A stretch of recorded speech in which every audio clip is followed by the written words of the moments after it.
तुम्हारे जो भी कर्मचारी हैं ना, जो तुम्हारे अंदर है, जिसे तुम अपने स्टाफ बोलते हो, अपने हेल्पर बोलते हो, वो लोग क्या गतिविधियाँ करते हैं, तुम्हारे घर के बाद कहाँ किससे मिलने जाते हैं।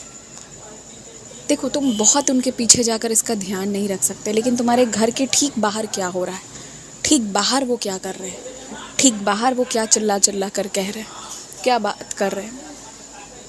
थोड़ा सा बस इस पर ध्यान रखो, ज़्यादा नहीं। तुम्हें मालूम तो होना चाहिए कि कौन से लोग हैं जिन्हें तुम्हारे घर के अंदर क्या चल रहा है इस बात की रुचि है।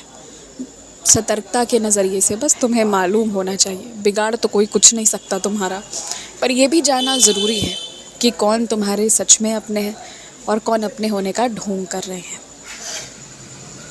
जब भी तुम मंदिर जाते हो ना, तो कुछ ना कुछ ले जाया करो, खाली हाथ कभी मत जाया करो।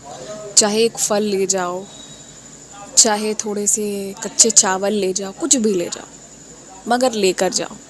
कुछ भी ले जाओ, एक तिनका भी लेकर आओ, पर लेकर आया करो और अपने घर से लाया करो। प्रयास करो घर से या रास्ते में तुरंत ही लो और उसे लेकर मेरे पास आया करो।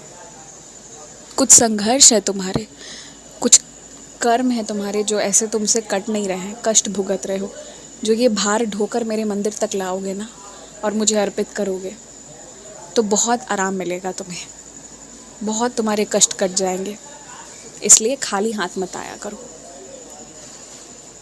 घर में जो छोटे छोटे बच्चे हैं या जो भी छोटे बच्चों की जन्म होने वाली है, जो आने वाले हैं ना, उन सब के भविष्य के बारे में सोचना विशेषकर उनके माता पिता की जिम्मेदारी है। और माता पिता ना अपने बच्चों से बहुत प्रेम करते हैं, और इस नज़रिए तुम सलाह देना चाहो तो बहुत थोड़ी देना या फिर मत देना, क्योंकि कोई भी माता पिता का यदि फ़र्ज़ निभा रहे हैं तो मन में कुछ सोच कर ही निभा रहे हैं।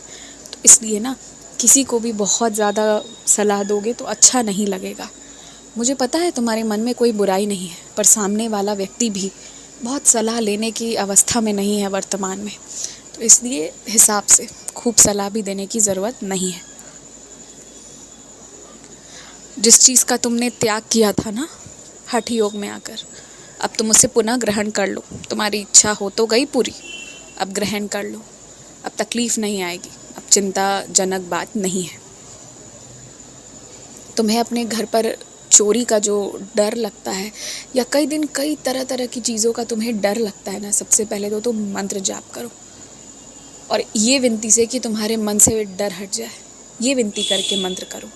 और दूसरी बात, अपने तरफ से तुम्हें सुरक्षा के तौर पे जो भी कुछ लगाना है करना है वो करके रहो और इतना डरो मत।